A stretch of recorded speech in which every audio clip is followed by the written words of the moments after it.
Vous avez visité ce bien et ça y est, vous avez eu le coup de cœur. Cet appartement, c'est le bon. Mais maintenant, il est temps de passer à l'étape suivante, l'offre d'achat. Alors, à quoi sert-elle?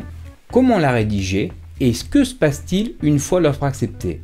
C'est ce que nous allons voir dans cette vidéo. Allez, c'est parti!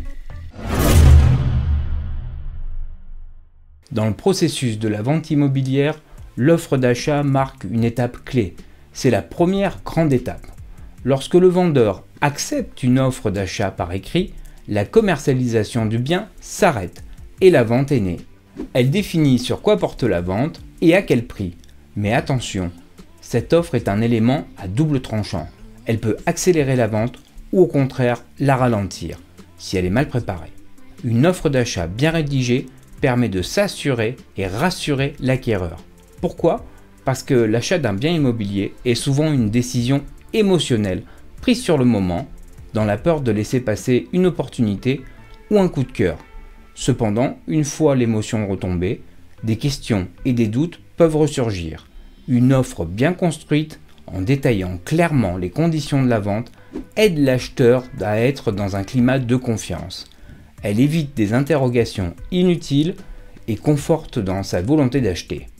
Résultat, la signature de la promesse de vente et la purge du délai de rétractation deviennent presque une formalité.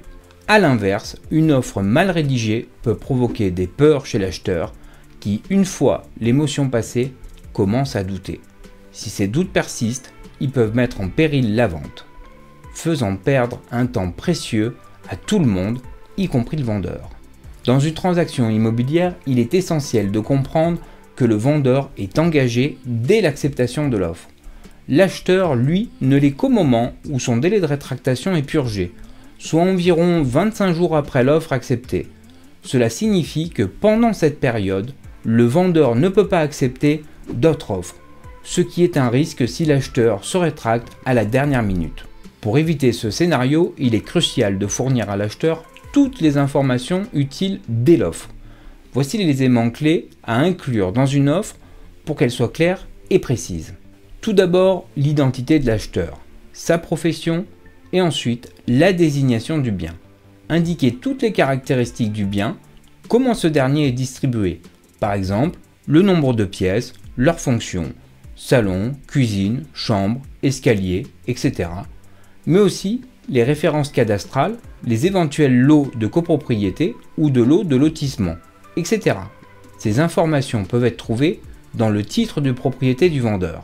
Ensuite, on s'intéresse au diagnostic immobilier. Assurez-vous que tous les diagnostics obligatoires, amiante, plomb, diagnostic de performance énergétique, ont été transmis à l'acheteur et répondez à toutes ces questions à ce propos. Cela le rassure et accélère la suite du processus. Vient le prix proposé pour la vente et la façon dont l'acheteur entend le payer. Précisez le montant de l'apport personnel et les modalités du crédit qui va être demandé. Par exemple, apport personnel 25 000 €, crédit complémentaire 200 000 €. Mettre en annexe de l'offre une simulation récente pour un emprunt immobilier émanant de la banque de l'acheteur ou d'un courtier permet au vendeur d'évaluer la solidité financière de l'offre. Mentionnez ensuite le montant du dépôt de garantie qui sera versé entre les mains du notaire lors de la signature de la promesse de vente. Il sert d'avance sur le prix et constitue une preuve de la solvabilité de l'acquéreur. En cas de rétractation ou de refus de crédit, cette somme lui est restituée par le notaire. On pense à indiquer le délai souhaité pour la signature de l'acte définitif. En général, il est prévu 3 mois pour permettre l'obtention du financement et la préparation des documents nécessaires à la rédaction de l'acte. Enfin, on peut inclure des conditions particulières, indiquer si l'acheteur demande des aménagements spécifiques, par exemple la finalisation de travaux dans le bien avant l'achat. Puis on finit avec la validité de l'offre, préciser la durée de validité, par exemple offre valable 4 jours après réception. Cela permet d'inciter les vendeurs indécis à passer à l'action. Une fois l'offre rédigée et signée par l'acquéreur, il est possible que le vendeur fasse une contre-offre. Je recommande de mener ces négociations à l'oral et avant de formaliser l'accord par écrit, car dès qu'il est signé, le vendeur est engagé. La période de négociation peut être stressante, mais il est important de rester calme et ouvert.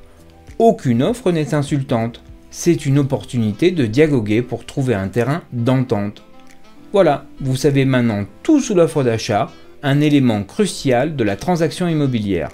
Une bonne préparation vous permettra d'avancer sereinement vers la prochaine étape, qui est la signature de la promesse de vente. Laissez-moi un pouce bleu si vous avez appris quelque chose, et si vous souhaitez en savoir plus sur les étapes suivantes de la vente immobilière, ou alors si vous avez des questions, n'hésitez pas à laisser un commentaire.